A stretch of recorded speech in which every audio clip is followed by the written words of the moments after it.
या न्यूज बुलेटिनचे मुख्य प्रायोजक आहेत महाराष्ट्रातील अग्रगण्य सुवर्णपेढी चंदूकाका सराफ अँड सन्स प्रायव्हेट लिमिटेड। या न्यूज बुलेटिनचे सहप्रायोजक आहेत ॲक्रोपोलिस सिस्टीम पुणे।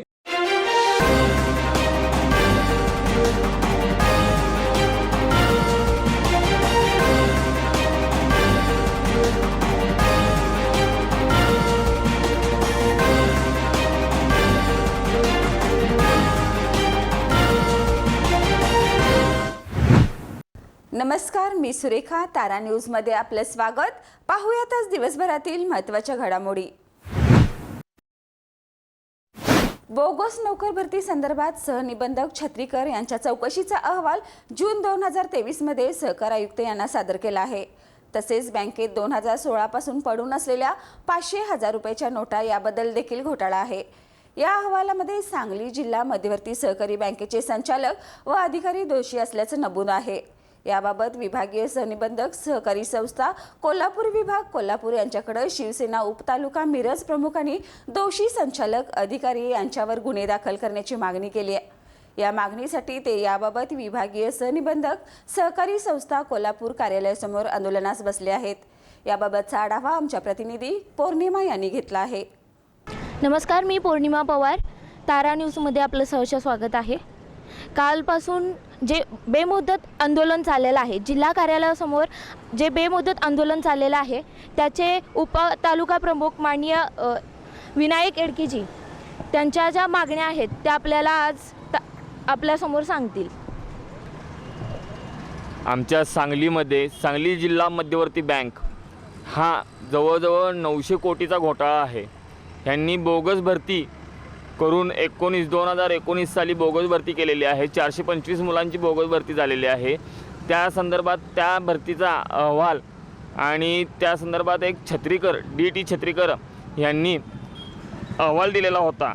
त्यानुसार 21/8/2023 रोजी ह्या उपनिबंधक कार्यालयाला त्यांनी सांगितलेलं होतं कारवाई करायचे आदेश दिलेले होते। अजून अद्यापही कारवाई झालेली नाही।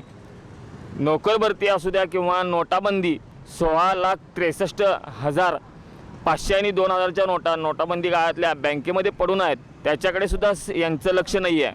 आणि वारंवार आम्ही निवेदनं देऊन सुद्धा सहाय्यक उपनिबंधक जे काकडे साहेब आहेत त्यांनी आजपर्यंत कारवाई केलेली नाही। त्यामुळे आज आम्ही पुढची भूमिका घेऊन कलेक्टरांना काकड्यांची सुद्धा चौकशी लावावी याचे आम्ही आजपासून कारवाईची सुरुवात करत आहोत।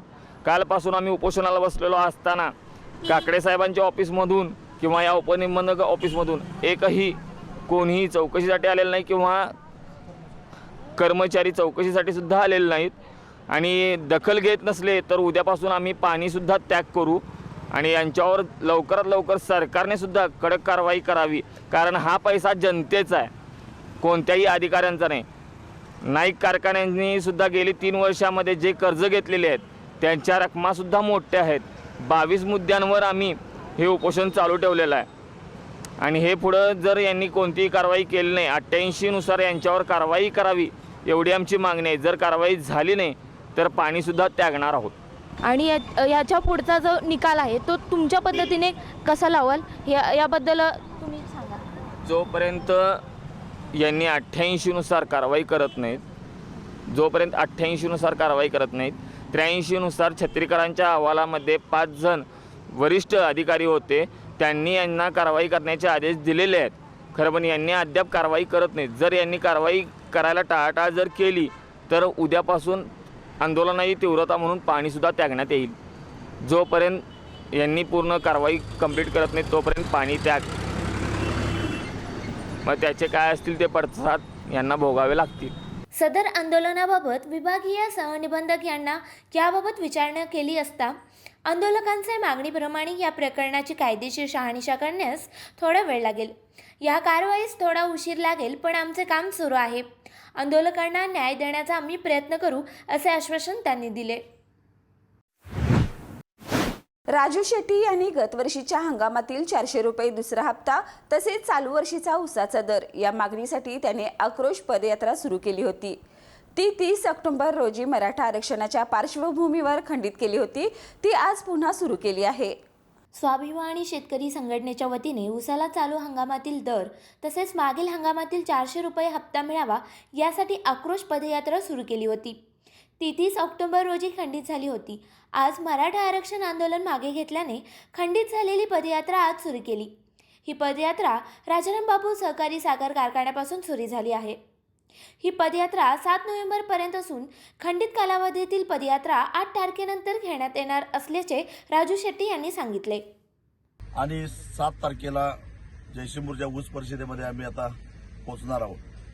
दरम्यानच्या काळामध्ये 30 तारीख ते 3 तारीख या काळात ज्या भागातली पदयात्रा खंडित झालेली होती ती पदयात्रा आम्ही 7 तारखेनंतर 8 किंवा 9 तारखेला सुरू करून तोही भाग सगळा पूर्ण करणार आहे. एकूण 522 किलोमीटरचं जे काही पदयात्रा आहे तो नियोजित ती पूर्णपणे केली जाणार आहे. आणि आज या पदयात्रेला सुरुवात झाली आहे. गेल्या वर्षी तुटलेल्या ऊसाला 400 रुपये मिळायला पाहिजेत. साखर कारखान्याचे वजन काटे डिजिटल व्हायला पाहिजेत. आणि यावर्षी तुटणाऱ्या ऊसाला पहिली उचल किती मागायची हे आम्ही ऊस परिषदेमध्ये ठरवणार आहोत. आणि ही पदयात्रा आता आजपासून सुरुवात झाली आहे.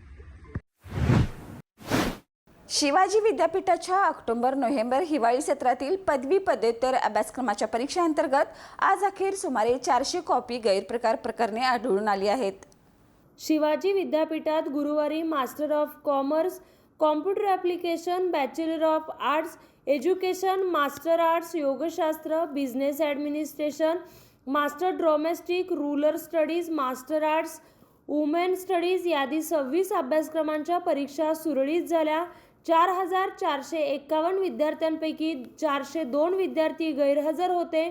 भरारी पथकाकडून सांगलीत 4, कोल्हापुरात 27, साताऱ्यात 22 असे तिन्ही जिल्ह्यातून 53 गैरप्रकारांची प्रत्यक्ष नोंद परीक्षा प्रमाण समितीमार्फत करण्यात आल्याचे परीक्षा व मूल्यमापन मंडळाचे संचालक डॉक्टर अजितसिंह जाधव यांनी सांगितले. रेशनवरून देण्यात येणारा आनंदाचा शिदा दिवाळीपूर्वी द्या, अन्यथा गोदामात घुसू असा इशारा महाराष्ट्र नवनिर्माण सेनेच्या वतीनं देण्यात आलाय. दिनांक 10 नोव्हेंबर पूर्वी शिदा वाटप सुरू करू असं आश्वासन जिल्हा पुरवठा अधिकारी मोहिनी चव्हाण यांनी दिले. रेशनवरून 6 वस्तूंचा संच असलेला आनंदाचा शिदा दिला जाणार आहे. मात्र अद्याप 4 वस्तू जिल्ह्यात दाखल झाल्या आहेत.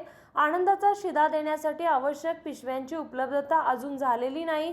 यापूर्वीही राज्य शासनाने निविदा प्रक्रिया करण्याबाबत उशिरा कार्यवाही केल्याने नागरिकांना आनंदाचा शिदा वेळेवर उपलब्ध झाला नव्हता. यावर्षी विलंब होणार असेल तर गोदामात घुसून नागरिकांना शिदा वाटप करू. दरम्यान गोदामात शिदामधून वस्तू दाखल होत आहेत. हे काम 5 नोव्हेंबरपर्यंत पूर्ण होईल. त्यानंतर दुकानात हे संच पोहोचवून 10 नोव्हेंबर पूर्वी त्याचे वाटप करण्याचे नियोजन असल्याने जिल्हा पुरवठा अधिकारी चव्हाण यांनी सांगितले. भोगावती नदीतील बालिंगा उपसा केंद्राच्या दगडी चॅनल दुरुस्तीचं काम गुरुवारपासून सुरू करण्यात आलं आहे. 3 स्कुबा ड्रायव्हरसह 23 कर्मचारी दुरुस्तीच्या कामात युद्धपातळीवर कार्यरत आहेत. 4 दिवस काम चालणार असल्याने या कालावधीत बालिंगा उपसा केंद्रावर अवलंबून असलेला पाणीपुरवठा बंद ठेवण्यात येणार आहे. काम सुरू झाल्याने बालिंगा उपसा केंद्रावर अवलंबून असलेल्या भागात गुरुवारी पाणीपुरवठा झालेला नाही. निम्म्यापेक्षा जास्त कोल्हापूर शहरात पाणीपुरवठा झाला नाही. परिणामी महानगरपालिकेच्या पाणीपुरवठा विभागाच्या वतीने 16 टँकरद्वारे 49 ठिकाणी पाणीपुरवठा करण्यात आला. ए वॉर्डात 28 ठिकाणी, बी वॉर्डात 6, सी वॉर्डात 12 आणि डी वॉर्डात 3 ठिकाणी पाणीपुरवठा झाला. दगडी चॅनलचे काम पूर्ण झाल्यानंतर पाणीपुरवठा सुरू होणार असल्याने पाण्याची टंचाई निर्माण होऊ नये म्हणून महानगरपालिकेच्या वतीने आणखी टँकर भाड्याने घेण्यात येणार आहेत. वेळ झाली छोट्याशा ब्रेकची. कुठेही जाऊ नका, पाहत रहा तारा न्यूज. या न्यूज बुलेटिनचे मुख्य प्रायोजक आहेत महाराष्ट्रातील अग्रगण्य सुवर्णपेढी चंदूकाका सराफ अँड सन्स प्रायव्हेट लिमिटेड. या न्यूज बुलेटिनचे सहप्रायोजक आहेत ॲक्रोपोलिस सिस्टीम पुणे. ब्रेक नंतर पुन्हा एकदा आपलं स्वागत.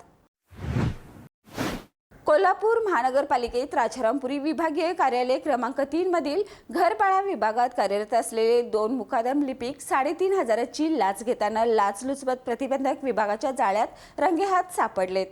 महानगरपालिकेतील घरपाळा विभागात कार्यालय क्रमांक 3 मधील विभागात कार्यरत असलेले 2 मुकादम लिपिक 3,500ची लाच घेताना लाचलुचपत प्रतिबंधक विभागाच्या जाळ्यात रंगेहात सापडले. शेखर अरुण पाटील मंगळरपेठ कोल्हापूर आणि रोहित विनायक जाधव मंगळरपेठ कोल्हापूर अशी अटकेतील लाचखोर कर्मचाऱ्यांची नावे आहेत.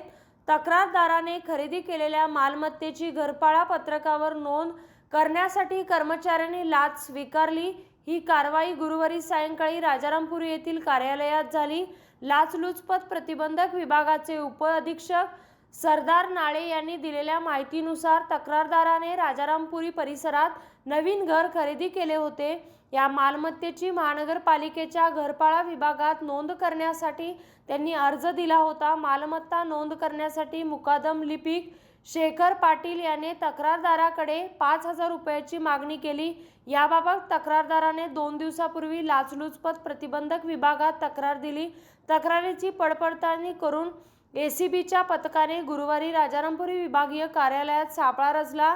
त्यावेळी 3,500ची लाच स्वीकारताना शेखर पाटील आणि मध्यस्थी आणि मुकादम लिपिक रोहित जाधव या दोघांना पथकाने अटक केले. अटकेतील दोन्ही लाचखोरांच्या घराची झडती घेण्याचे काम रात्री उशिरापर्यंत सुरू होते. उपअधीक्षक नाळे यांच्यासह निरीक्षक बापू साळुंके, हवालदार विकास माने, सुनील घोषाळकर, सचिन पाटील, पूनम पाटील यांच्या पथकाने ही कारवाई केली. थेट पाईपलाईन योजनेचं काम युद्धपातळीवर सुरू आहे. काही तांत्रिक अडथळे सोडून लवकरात लवकर काम पूर्ण करून पाणीपुरवठा सुरू करण्यासाठी महानगरपालिकेचे प्रयत्न सुरू आहेत. अंतिम टप्प्यातील चाचण्या सुरू असल्याने महापालिकेचे अधिकारी काळंबावाडी धरण क्षेत्र आणि पुईखडी येथे थाट मांडून बसले आहेत. काळंबावाडी धरणातून कोल्हापूरला पाणीपुरवठा करण्यासाठी 488 कोटीची थेट पाईपलाईन योजना राबविण्यात येत आहे. 2014 सालापासून सुरू असलेली योजना अद्याप पूर्ण झालेली नाही. परंतु यंदाच्या दिवाळीत योजना पूर्ण होऊन शहरवासियांना थेट पाईपलाईनच्या पाण्यानेच अभ्यंग स्नान होईल अशी ग्वाही पालकमंत्री हसन मुश्रीफ, आमदार सतेज पाटील यांनी दिली आहे. मात्र योजनेत रोज कोणती ना कोणती तरी विघ्ने येत आहेत. धरण क्षेत्रासह पुईखडीतील सर्व कामे मार्गी लागले आहेत. स्काडा सिस्टीमसह ट्रान्सपरंट व इतर इलेक्ट्रॉनिक कामात अडचणी येत आहेत. त्यासाठी बेंगलोर व अकोला येथील तज्ज्ञांना बोलविण्यात आले आहे. त्यांच्यासह महानगरपालिकेचे अधिकारी, ठेकेदार, कंपनीचे प्रतिनिधी यादी तांत्रिक अडथळे दूर करण्यासाठी प्रयत्न करत आहेत. केंद्र सरकार इलेक्ट्रिक बसेस मोठ्या प्रमाणात खरेदी करणार आहेत. कोल्हापूर शहरासाठी 100 बसेसचा प्रस्ताव महानगरपालिकेतर्फे पाठवण्यात आला आहे. हा प्रस्ताव लवकरच मंजूर होईल अशी माहिती खासदार धनंजय महाडिक यांनी दिली. खासदार धनंजय महाडिक म्हणाले, या बसेस संदर्भात नुकतीच ऑनलाईन बैठक झाली आहे. या बैठकीत या बसेसच्या नियोजनासंदर्भात सर्व माहिती देण्यात आली आहे. या बसेससाठी पार्किंग व्यवस्था, चार्जिंग व्यवस्था यादीबाबत बैठकीत चर्चा झाली. त्यामुळे या बसेस लवकरच कोल्हापूरला मिळतील. त्यामुळे सार्वजनिक वाहतूक व्यवस्था अधिक बळकट होण्यास मदत होणार आहे. शरद पवार गटाच्या खासदार सुप्रिया सुळे यांनी आज लोकसभा अध्यक्ष ओम बिर्ला यांना पत्र लिहिलं आहे. खासदार सुनील तटकरे यांना तत्काळ निलंबित करावं अशी मागणी या पत्रात करण्यात आली आहे. या संदर्भात त्यांनी ट्विट करून हे पत्र जोडून ही माहिती दिली आहे. राष्ट्रवादी पक्षफुटीचा राज्यात सुरू असलेला वाद आता लोकसभेतही पोहोचलाय. प्रफुल्ल पटेल यांच्यावर कारवाई करण्याची मागणी 4 महिन्यांपूर्वी शरद पवारांनी राज्यसभेत केलेली असताना आता राष्ट्रवादीचे आणखी एक खासदार सुनील तटकरे यांचे निलंबन करण्याची मागणी सुप्रिया सुळे यांनी लोकसभा अध्यक्षांकडे केली आहे. सुनील तटकरे हे सध्या अजित पवार गटांमध्ये आहेत. निवडणूक आयोग आणि सर्वोच्च न्यायालयात यासंबंधित याचिकांवर सुनावणी सुरू आहेत. तसेच राज्यात विधानसभा अध्यक्षांकडेही दोन्ही गटाची आपलाच गट खरा पक्ष असल्याचे दावे करत एकमेकांच्या गटातील आमदारांवर कारवाई करण्याची मागणी केली जाते. यावर सुनावणी सुरू आहे. असे असतानाही 2-3 महिन्यांनी सुप्रिया सुळे यांनी खासदार असलेल्या तटकरे यांच्यावर निलंबनाची कारवाई करण्याची मागणी केली आहे. सुनील तटकरे आणि प्रफुल्ल पटेल यांनी 2 जुलै 2023 रोजी पक्षांची घटना आणि नियमाचे थेट उल्लंघन केले आहे. त्यामुळे त्यांना बडतर्फ करून अपात्र करावे अशी मागणी सुळे यांनी लोकसभा अध्यक्षांना केली आहे. लोकसभा अध्यक्ष ओम बिर्ला यांच्याकडे सुप्रिया सुळे यांनी पत्र दिले असून तटकरे यांच्यावर राज्यघटनेच्या 10व्या अनुसूचीनुसार तत्काळ निलंबनाची कारवाई करावी. त्यांनी पक्षविरोधी कृत्य केलेलं आहे अशी मागणी सुळे यांनी पत्राद्वारे केली आहे. राष्ट्रवादी काँग्रेसचे अध्यक्ष शरद पवार हे दिवाळी झाल्यानंतर लगेचच दुसऱ्या दिवशी शेतकऱ्यांच्या बांधावर जाणार आहेत. शरद पवार हे 16 नोव्हेंबरला म्हाडा लोकसभा मतदारसंघातील कापसेवाडीत होणाऱ्या शेतकरी मेळाव्याला उपस्थित राहणार आहेत. सोलापूर, उस्मानाबाद आणि सांगली जिल्ह्यातील शेतकरी या मेळाव्याला उपस्थित राहणार आहेत. सध्या या तिन्ही जिल्ह्यात बेदाणा, दूध आणि टोमॅटो उत्पादक शेतकऱ्यांचा प्रश्न ऐरणीवर आला आहे. या संदर्भात शरद पवार हे कापसेवाडीत शेतकरी मेळावा घेणार आहेत. द्राक्षांचे भाव गडगडल्यामुळे त्यातून सावरण्यासाठी शेतकऱ्यांनी मोठ्या प्रमाणावर बेदाणा तयार केला. त्यामुळे बेदाण्याचे दर कोसळले. सध्या वाढलेले टोमॅटोचे दरही कोसळले आहेत. दूध उत्पादन दरही कमी झाल्याने शेतकरी अडचणीत आले आहेत. या सर्व शेतकऱ्यांच्या व्यथा जाणून घेण्यासाठी देशाचे माजी कृषी मंत्री शरद पवार कापसेवाडीत येणार आहेत. या दरम्यान 30 ऑक्टोबरला देखील शरद पवार हे कापसेवाडीत येणार होते.